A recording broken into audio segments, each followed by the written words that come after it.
Good afternoon, everyone, and welcome to today's edition of Black Health Trust. We are so happy that you chose to spend this time with us. And without further ado, I will turn it over to our founder, Dr. Randall Maxey.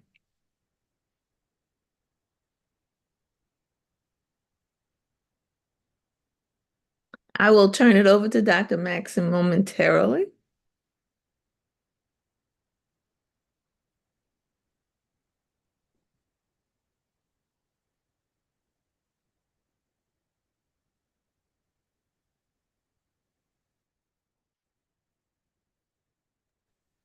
It looks like he lost his connection for a second.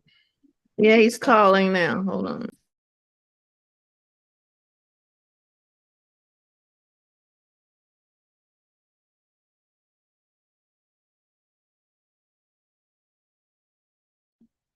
Indeed, he is having connection issues. We're going to talk today about nutrition. And the reason that the topic of nutrition is, well, it's always relevant, but the reason we need to highlight it is because we're going into the holiday season, which is a treasure trove of pitfalls when it comes to eating well. And in order to really understand how to avoid those pitfalls, we need to understand what it is we need to avoid, why we need to avoid it, and how we can avoid it. Because there are actually many substitutes that frequently can be made to avoid problems. But I suppose the first thing we need to make sure we're all on the same page and make sure that we're all are in agreement on what is good nutrition. Good nutrition is something that many people glibly talk about, but do not necessarily really include that which is the usual um, definition of good nutrition. And I see Dr. Maxey is just about back. Dr. Maxey, you want to take over? Okay, I think you can hear me now. Echo, echo. Okay. All right. I'll be there in a second. Can you still hear me? Yes, we can hear you. Okay. So I appreciate you introducing. My electric went out. I don't know why, but it's back. And we want to talk about nutrition, as Dr. Neighbor Stevens said. And if Dr. Williams is on, I'd like to just start with a video that I've been advised not to show, but I want him just to discuss it for 2 or 3 minutes, given the events that happened last week and how that will affect us physically, mentally, and the threats that are there. Dr. Williams? Is Dr. Williams there and unmuted, Simon?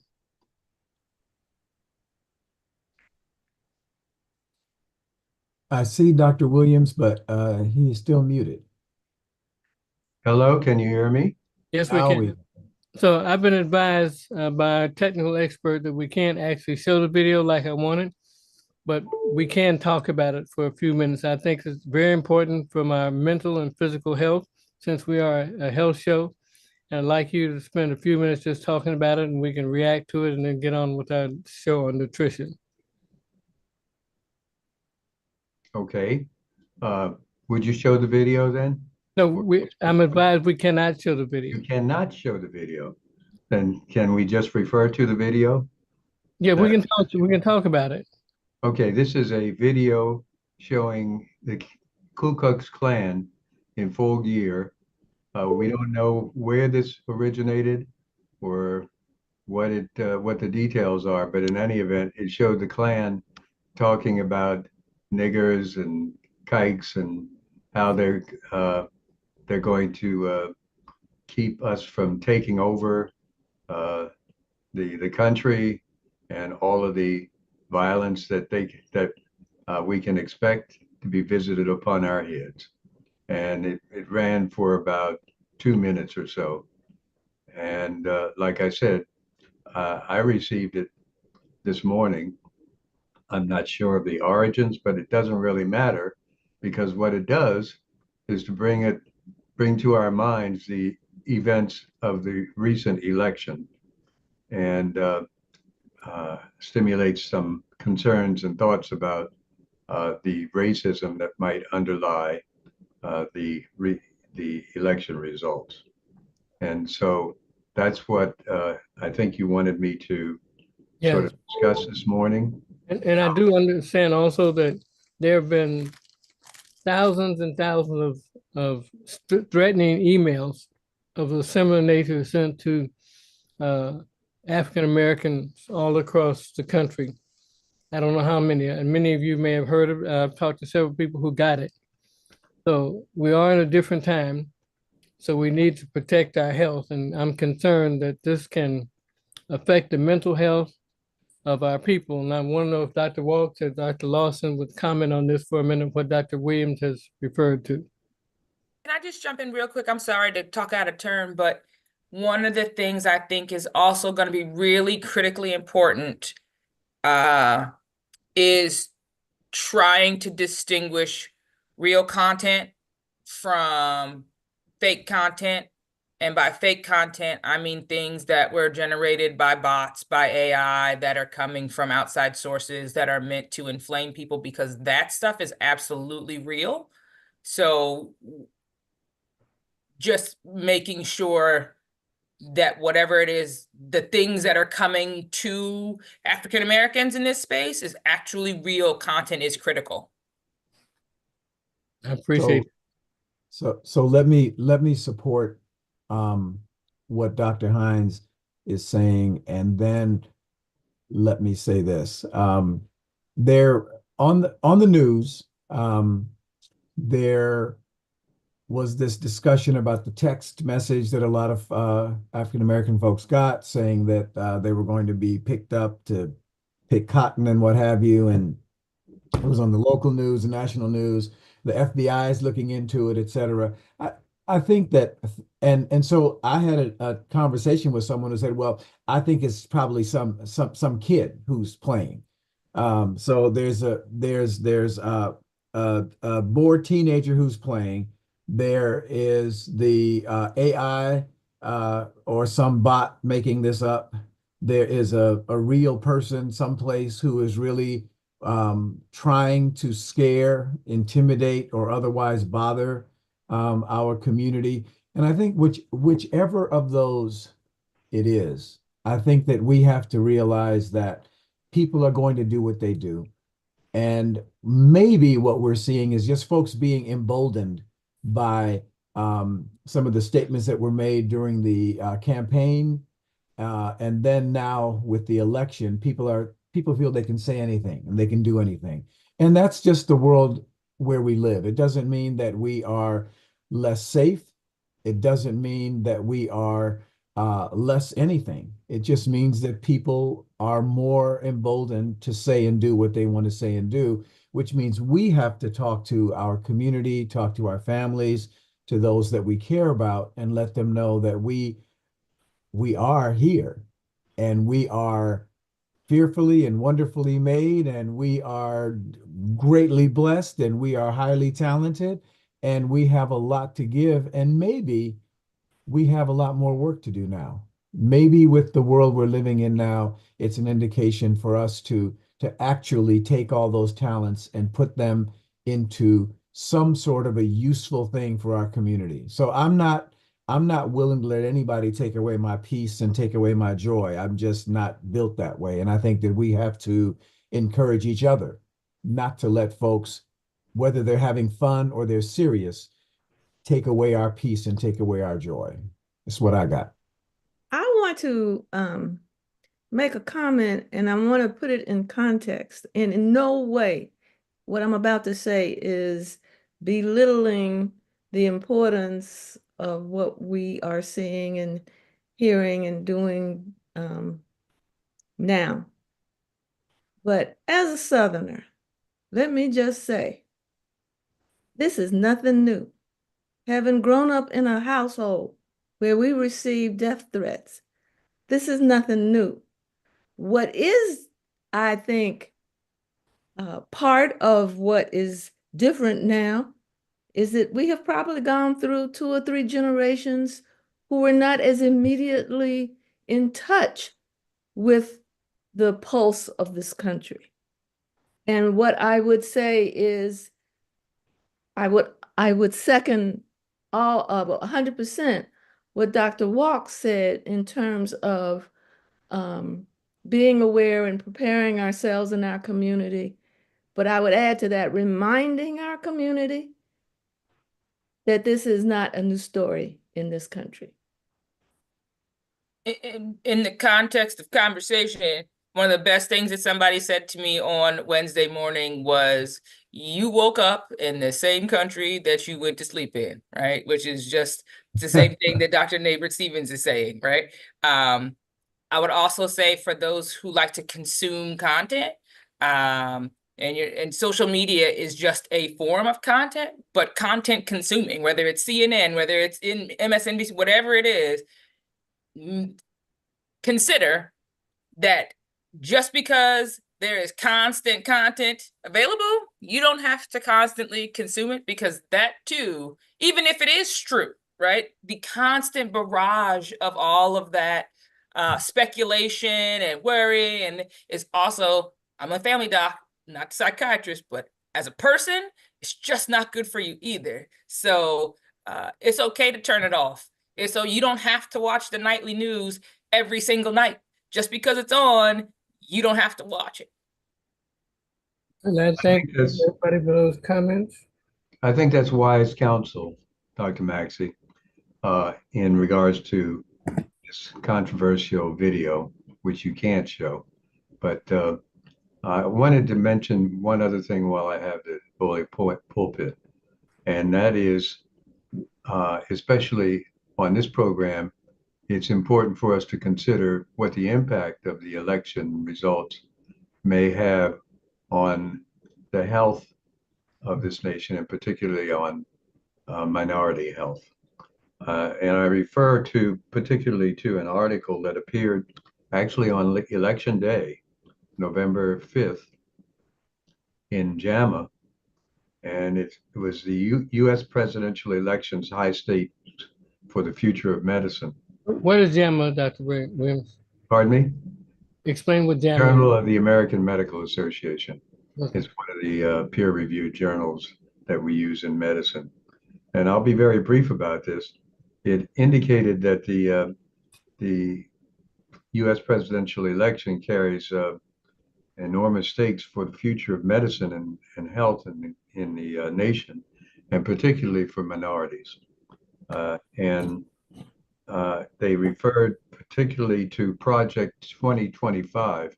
If everybody doesn't know what that is, they need to look it up, because that's a playbook and a manifesto that was published by the Republicans prior to the election. And it was a playbook that it was scheduled to be used if Trump was elected president. And it includes essentially an anti-science, anti-data, and anti-medicine agenda.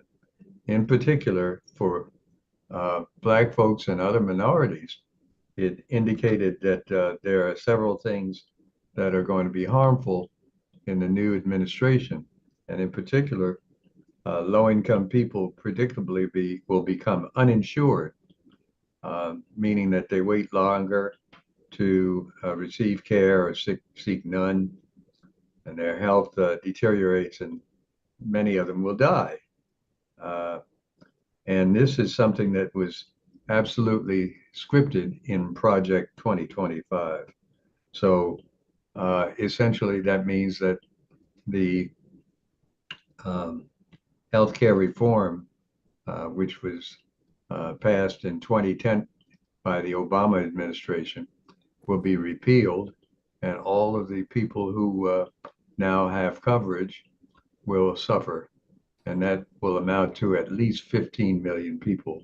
And that's poor something minorities in this country. we're going to discuss as time goes in one of our subsequent shows, Dr. Wade. I Sure. appreciate this subject and you bringing it to me. It's Sorry we couldn't show that video. It was something. But I do agree with our previous speakers that there's no reason to freak out. America is not different than it was last week. It's just that we continue to watch what it really is. So let's get on with our Okay. nutrition show. And I did read an article as we started. And that article showed, and I want Dr. Neighbor-Stevens to especially comment, that for a group of people, including children, who were less exposed to high glucose blood, meaning in utero or as children, to high glucose levels, were more likely to be healthy and not be subject to as much diabetes mellitus, as much obesity in the future. They're more resistant to both childhood diabetes, adult diabetes, and as well as obesity in the future. So it's saying that for young mothers to take care not to give their kids a lot of sugar, for mothers who are pregnant to be careful about their blood sugar levels, and that made their kids much more healthy. I'd like Dr. Stevens to comment on that as we move on to our nutrition. I did not see the article, and I don't know what endpoints they were looking at when they were making the statement about being more healthy. But what I do know is that women who develop gestational diabetes or who had diabetes before they got pregnant are considered to have high-risk pregnancies. And the reasons that they have high-risk pregnancies is because the fetus is exposed to this environment, and they tend to be larger than the average baby. And they also, their pancreas is still working okay. So the exposure to the high blood sugar in the mother's blood they encounter through the placenta stimulates their pancreas to be in a heightened secretion mode of insulin. And so once they are born, even though they may be what we call large for gestational age, they have to be monitored closely because they have also been in a hyperinsulin state for the length of that pregnancy. And they will crash once they are born because they're no longer in that hyperglucose environment, and the insulin has nothing to work on, and then they become they have low blood sugars and they have to be managed for that. As I said, I did not see the study, but I can imagine that these fluctuations in blood sugars could very well be detrimental to the brain because the brain is very sensitive to glucose levels. Well, thank you, Dr. Stevens. So moving on, we want to talk a bit about malnutrition. And malnutrition is a medical term for when your body is not getting the right nutrients to meet its needs. And we call them, in many cases, undernourished. And we're going to talk about that. I sent everybody some background information. So let's talk about that for a minute. What is malnutrition, Dr. Hines?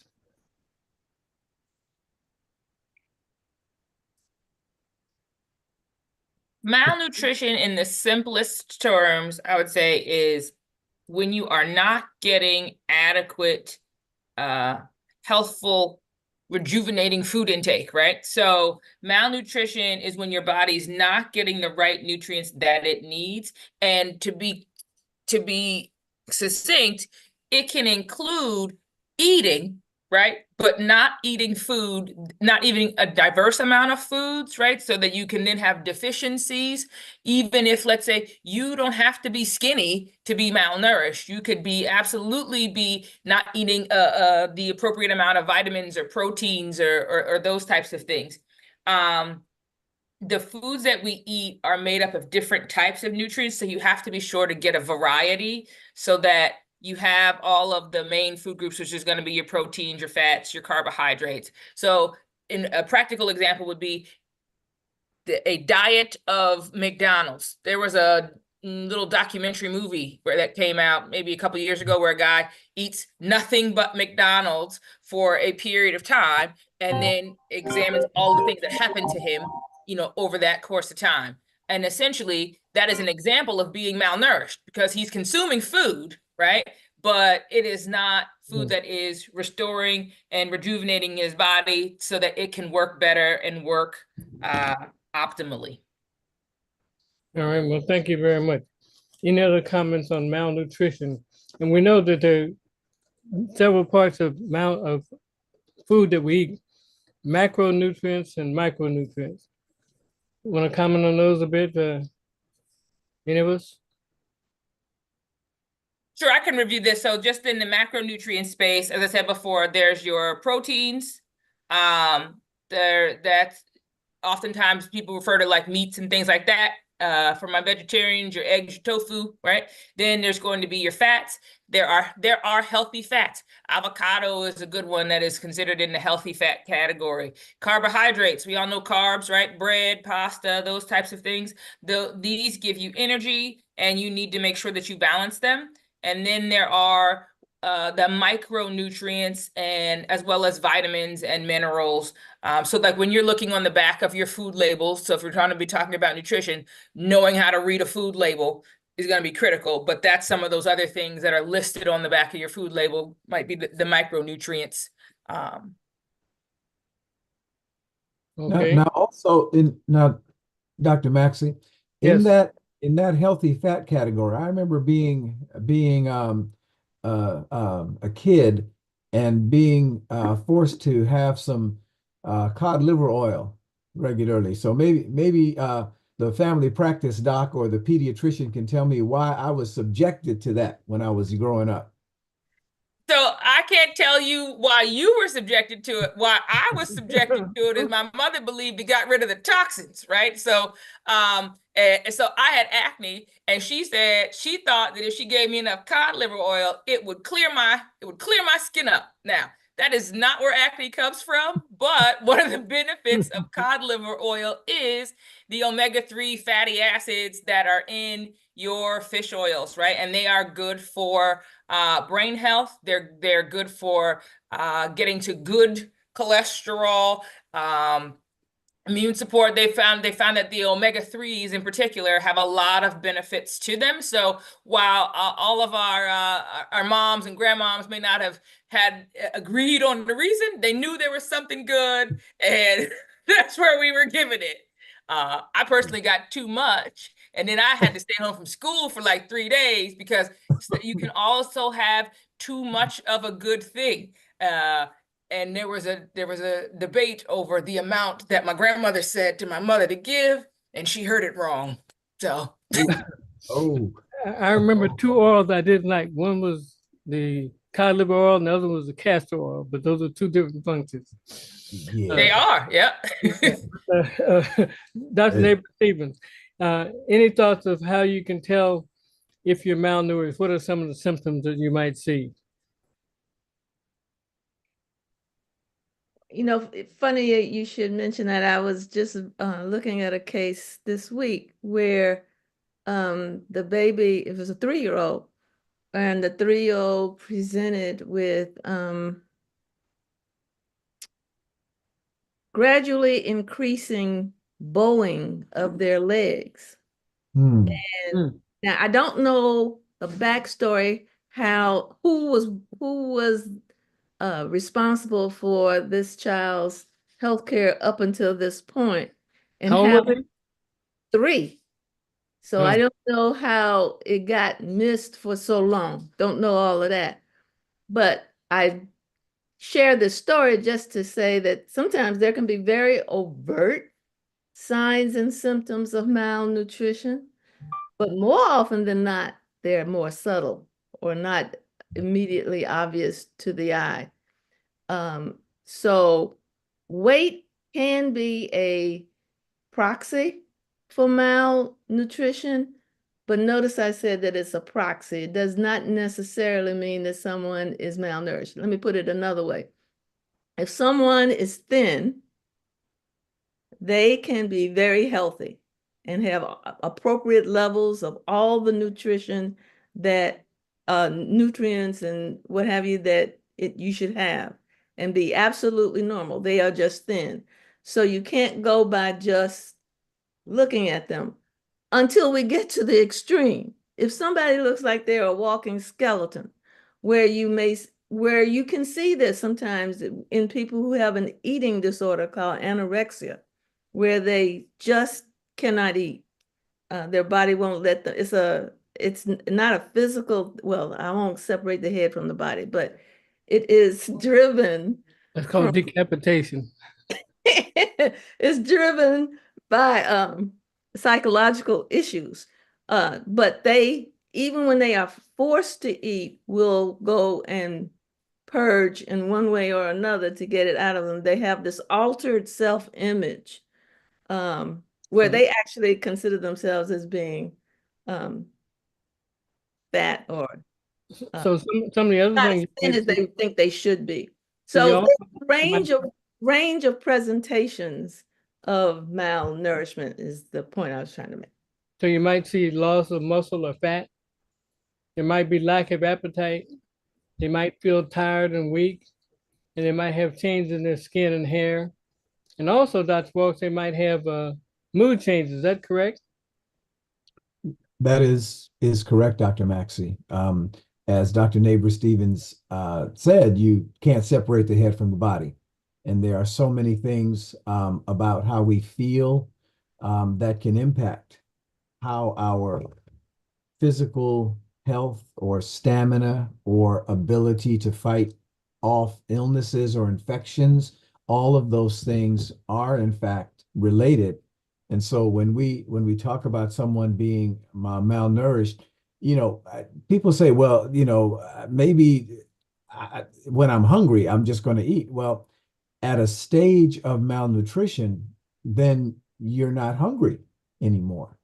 And so, or as Dr. Neighbor Stevens said, with this anorexia, you may not have the same kind of hunger feelings or hunger response that we have. So it's really challenging to look at someone and say, oh, I can see that this person is malnourished. There's more to it than just how someone appears. I didn't get to add the other side of it. Many obese people are actually malnourished. I was going to the same place. Yep. Yeah, so you cannot go just by the scale and you cannot go just by how somebody looks. All right. Is Ms. Winmore on by any chance? I'm sorry, Dr. Maxey? Is Mrs. Winmore the dietitian on? We had a dietitian down in Tennessee who was coming on the phone, but I don't see her. But No. okay. So many of us don't know what proper nutrition is. And we want to talk about what is proper nutrition. Dr. Hines, what is proper nutrition?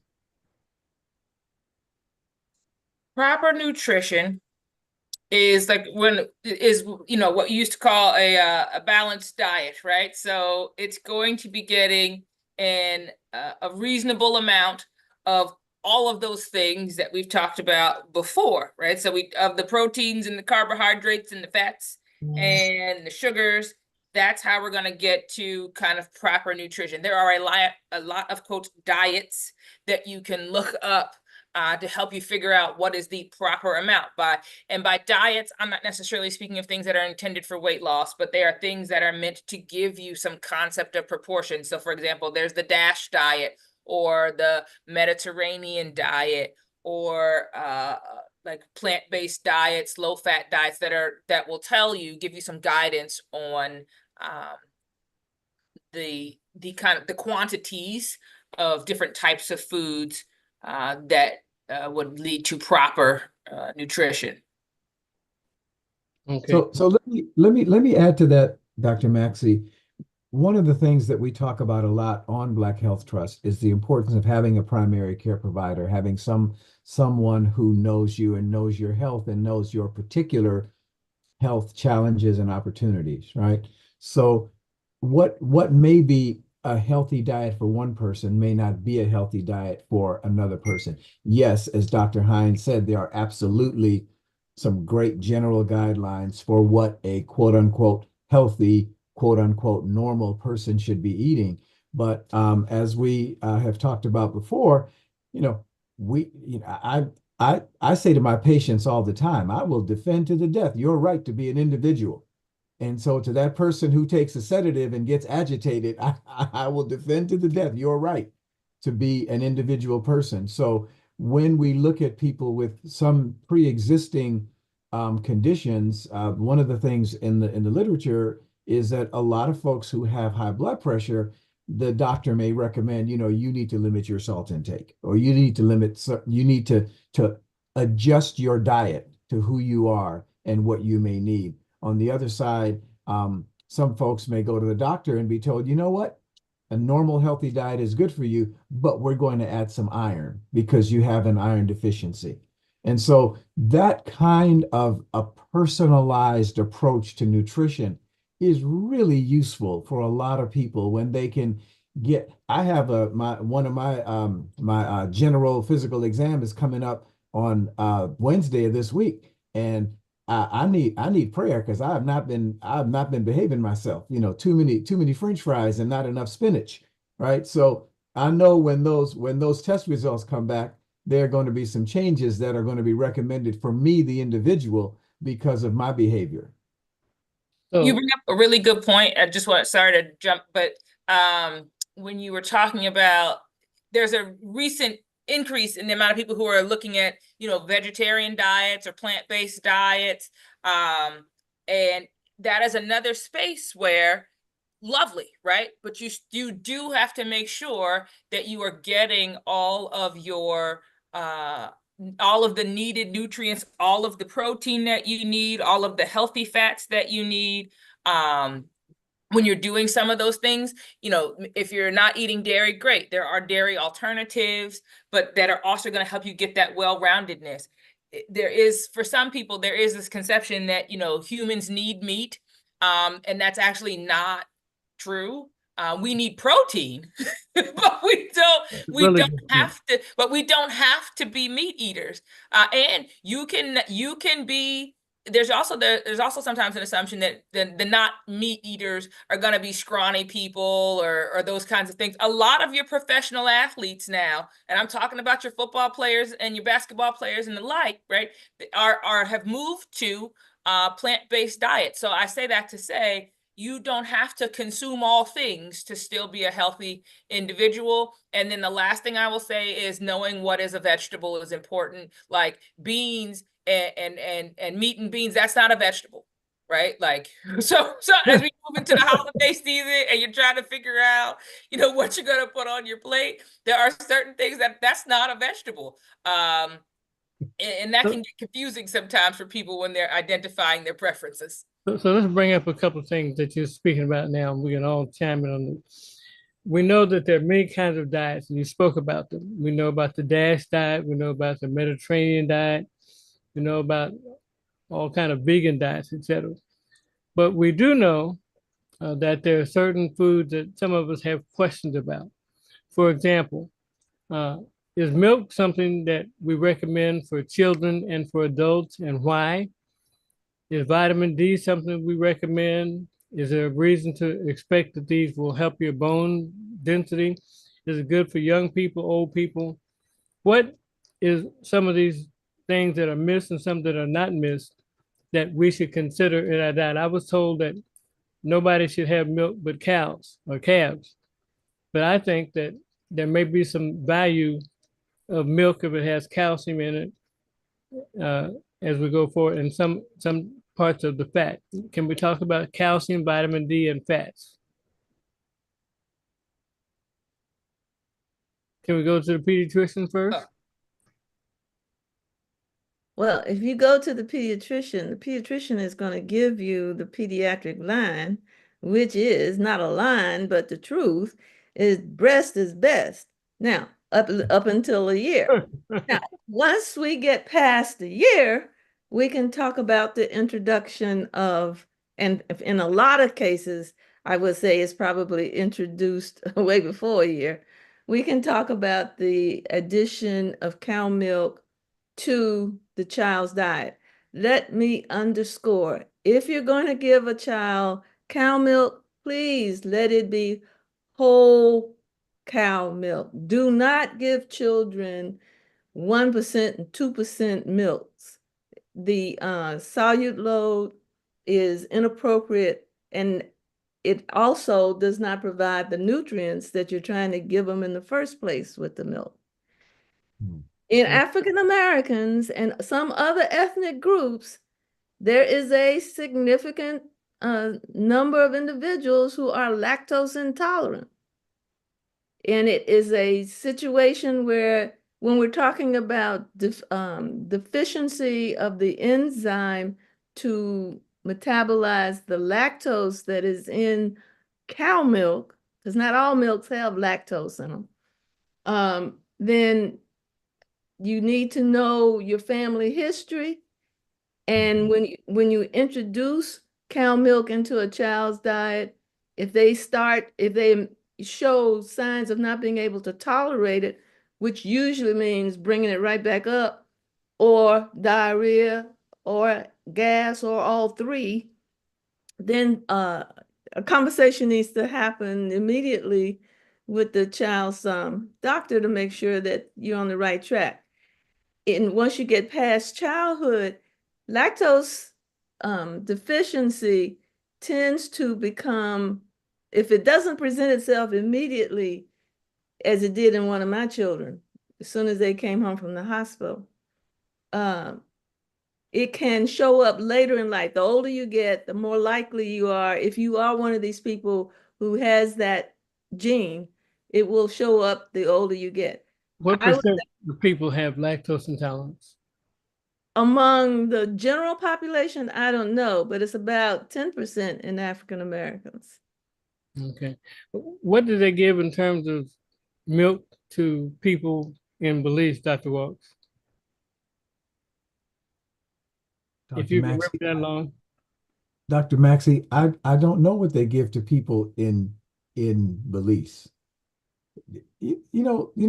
Dr. Maxey, you ask me some questions sometimes, and I realize how undereducated I am.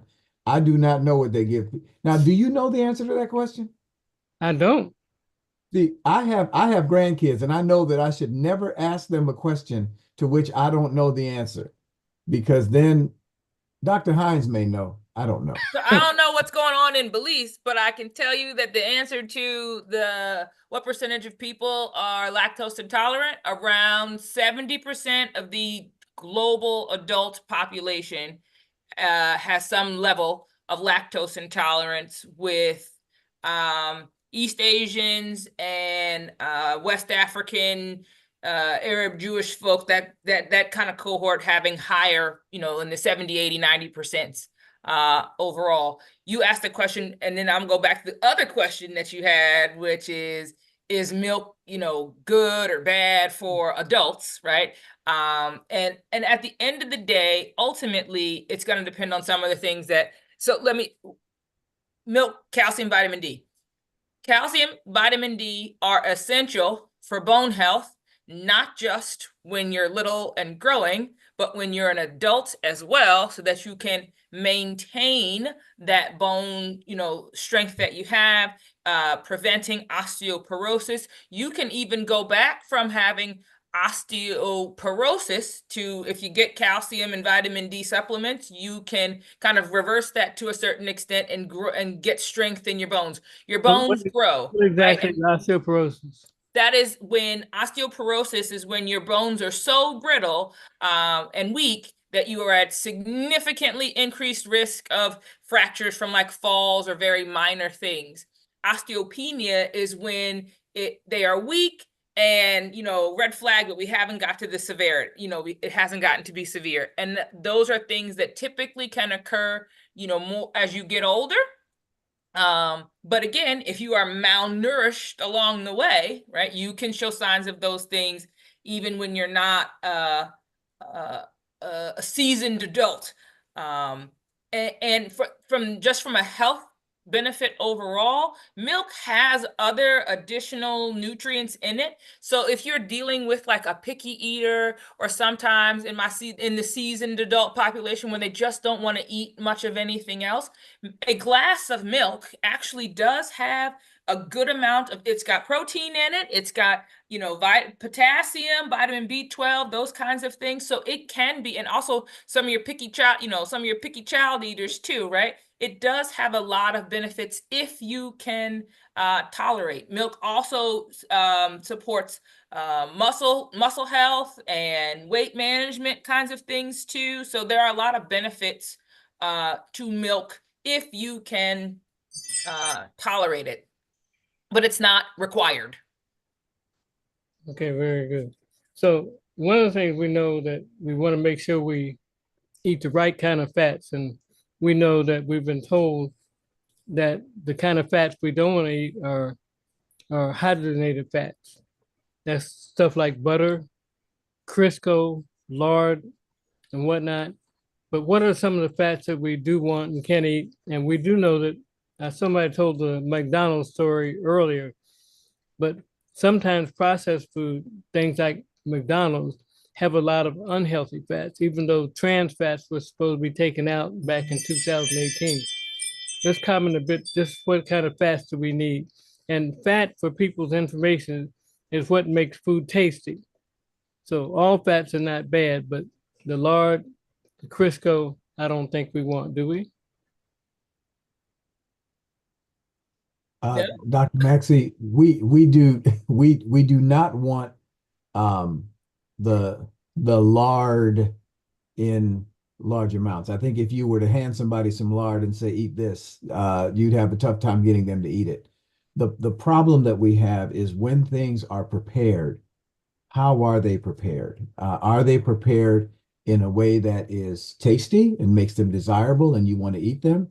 Keeping in mind that despite all the great work that Dr. Neighbor Stevens has done over the years, somehow children still wind up addicted to fat and sugar.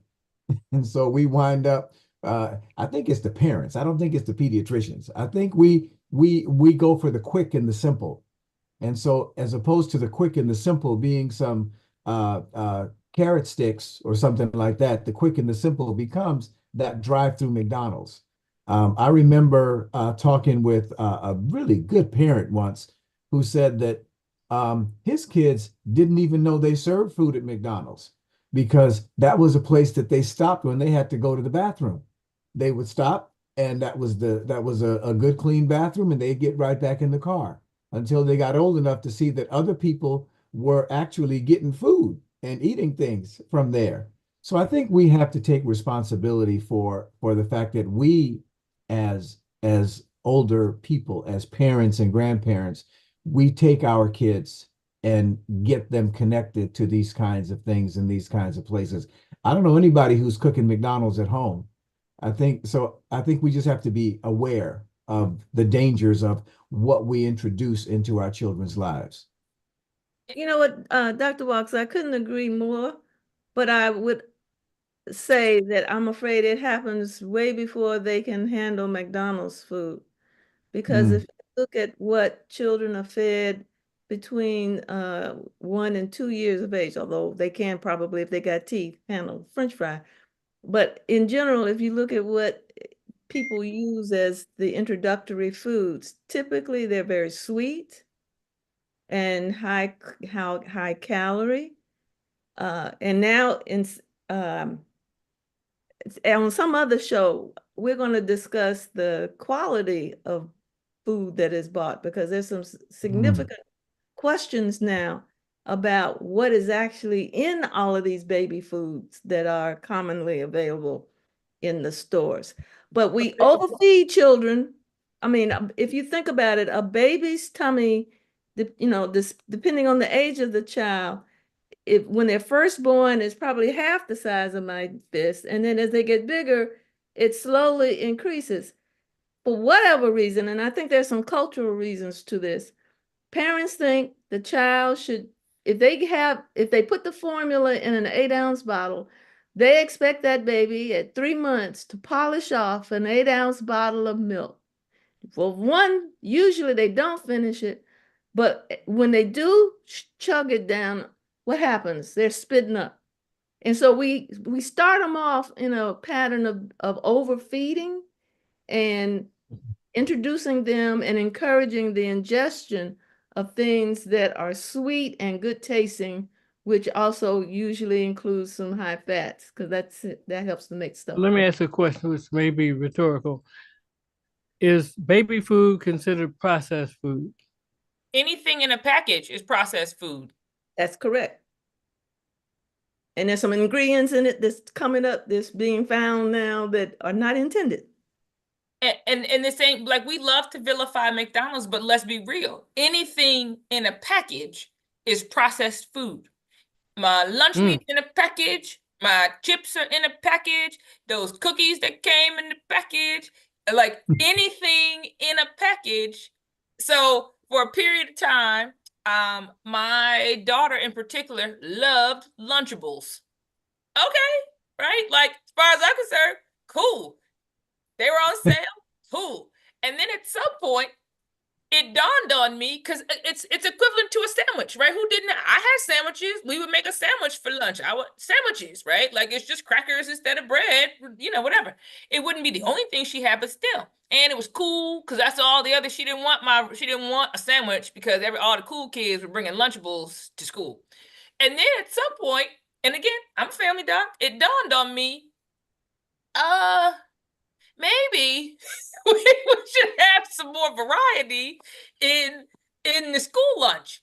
But turkey bologna is not processed, right? Yeah, but again, right? Like it's that insidious, right? It's that insidious. It's not just fried stuff, right? Like, it's not just things that are screaming junk food at you. Especially when you're talking about the highly processed foods, it's all over the place in your school lunches, in your cafeterias, at work, when you want to make reasonably healthy food choices. Nobody wants to eat a salad every day, right? But sometimes you do need convenience, or you need speed, because otherwise you might not have anything. So there are some very insidious ways that things don't have foods that are not truly nutritious or truly healthful for us end up in our diet, without us even realizing that we put them there. So we're almost at the top of the hour. Let me get just a few topics going before we get off.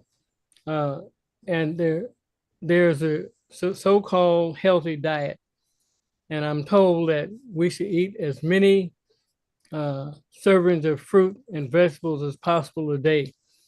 And I know that not only is that good, but sometimes we go and get fruit in a fruit cup, which is what I used to like. And there's fruit cups that are 100% juice, and there's fruit cups that no sugar added juice.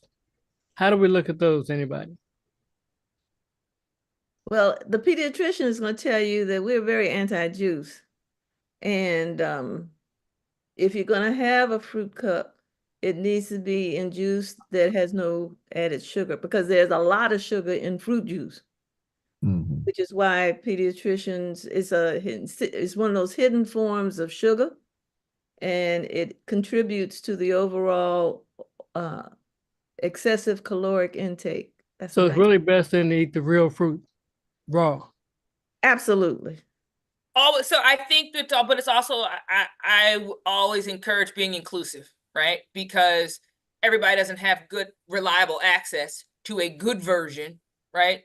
Or nice looking, or affordably priced natural fruit, right? So I could have my tangerines, I could buy them as a whole tangerine. Agreed. Number one choice. Awesome. But what if my store doesn't have any, right? So to your answer to your question about fruit cups, then yes, get the fruit cup that is not in syrup, that is in the no sugar added, in its natural juice. The other options that you'll see will be in light syrup or in heavy syrup, right? So both of those are what Dr. Nabert-Stevens is talking about, that are going to have a lot of extra sugars in them.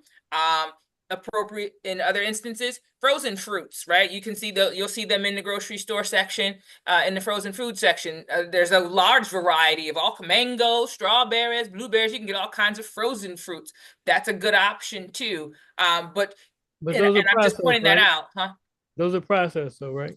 It is, but again, as I said before, trying to eliminate in America, trying to eliminate all processed foods from your diet, God love you. Especially if you have other things to do like work, right? Or if you If have you don't live on a farm and have a exactly, garden yes, and like have your chickens and pigs in the back. you have to. So how can you make the best choices with the information that you have and the access that you have? That's what you're trying to get to. Like, because to Dr. Neighbor Stevens, the majority of us are not living on a farm. So it doesn't mean I have to quit and say to heck with the whole thing. What are the best choices that I could make with the things that are available to me? So let me jump in and say on behalf of the people that package things that not everything packaged is bad. For example, the fruit cup in the natural juice with no added sugar. But before we even get to lunch, there are a lot of breakfast cereals that are supposedly this is a healthy breakfast, and it's really not. So I think we do have to, as Dr. Hines, I think, said earlier, we got to look at the label on whatever it is that we're buying. And there are those fresh in the produce section. You're supposed to eat around the edges of the grocery store and stay away from the middle where all the cans and stuff are. But in the produce section of many grocery stores, you'll find those salads that are packaged, but they're fresh and they don't have any preservatives and they only last for a couple of days on the shelf. There are things that you can find if you're looking for them that are going to be healthy for you. And I think one of the other challenges is that I used to work in a grocery store for a long time, and grocery stores in different communities have different qualities of food. I'm just sorry to say that, but that's a fact. And so if you can maybe go a little bit further to that grocery store that does have a good quality of food, and here's the big one.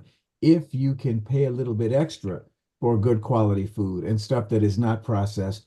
And I think if I can just take us all the way back for a moment, Dr. Maxey, to what Dr.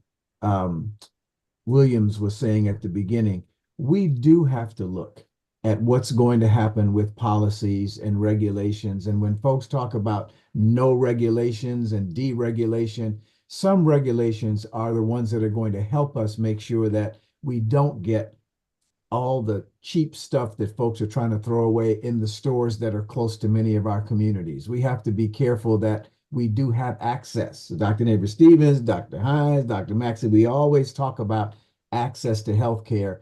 And part of the access to healthcare is access to nutritional stuff that will keep us healthy. We don't want to have to go to the doctor every week because what we're eating is so bad, our bodies can't fight off any of the things that are floating around out there. So I'll leave it there. You made a really great point, Dr.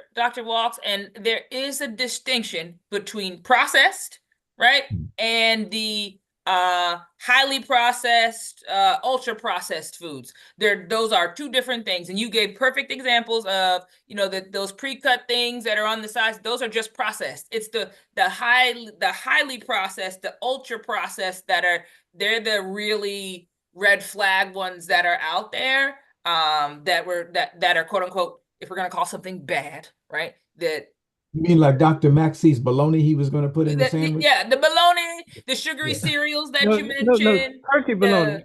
the the bologna that has a first name, right?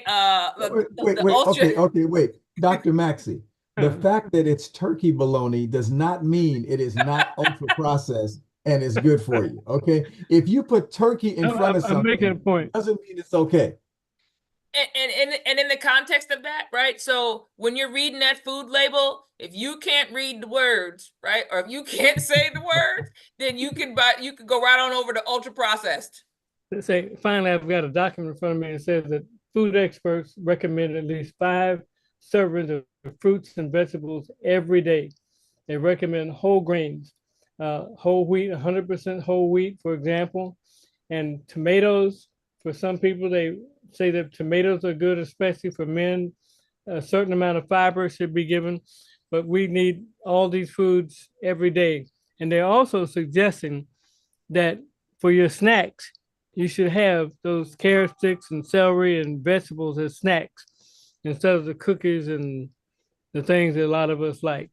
So as we get ready to go, it's now 2 o'clock here, 4 o'clock, 5 o'clock in other places.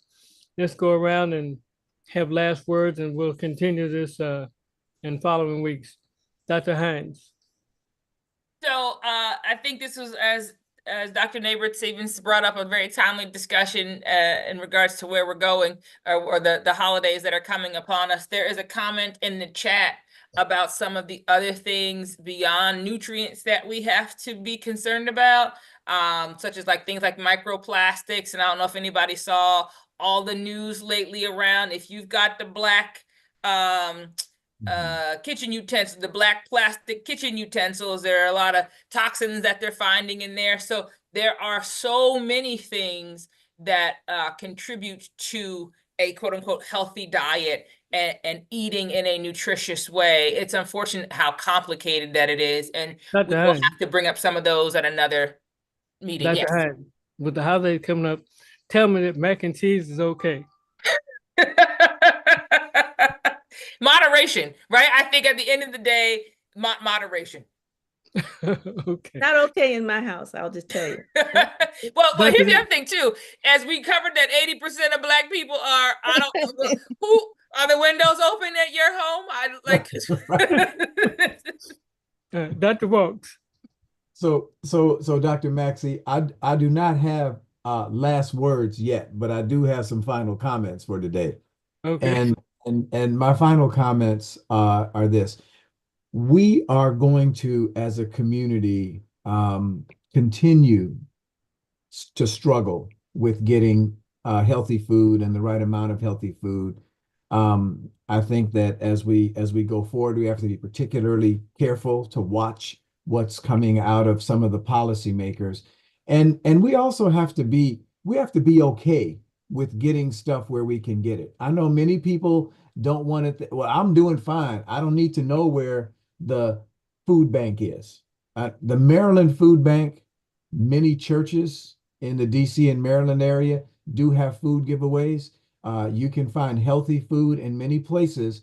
And I think it's okay for us to begin to look at different sorts of sources. If the only store in your community is one of those corner stores that may not have the kinds of things that you need, maybe find out where your weekly or monthly church food giveaway is, or maybe find out where your weekly or monthly neighborhood food giveaway is, and look and see if there are things there that are healthy for us. But we have to think more broadly about what we consume and from where we consume it. Thank you very much. Dr. Barbara Neighbors Stevens. Thank you. I just want to add another source. In many communities, children are given food on Fridays to hold them over until Monday. And when there are holiday periods, they provide for the family. So that is another potential opportunity in your community to research as a source of food. Before you get your final, I'd like to make sure we invite your relative back. I think her first name is Paula. Yes.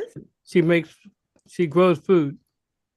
Yes, she is an advocate of community gardens. Yes. Yes. Well, we'll be talking with her soon, and I will invite her. Okay. Okay, so you made me forget my final thought. I'm just going to sum it up and just say, use common sense. Which Amen. may not be as common as we want. So, but it is contagious. So as more of us demonstrate common sense, maybe we can infect other people with some common sense. That's good. That's good. So my final words are, as the holidays come, both Thanksgiving and later Christmas. One of the topics that Dr. Neighbor Stevens and I talked about earlier was the dangers of alcohol. And we want to make sure that we're aware how it doesn't always just bring joy. So there needs to be common sense and moderation in the use of alcohol, especially at holiday times. Is something that we used to call it ignorant oil. It makes people act psychiatrically in certain ways. It's not good for your liver, not good for your health and your nutrition. So be careful with alcohol as we go through this holiday season. Thank you, Simon, everybody, for joining us today. Have a great day. Bye. Good day, everyone.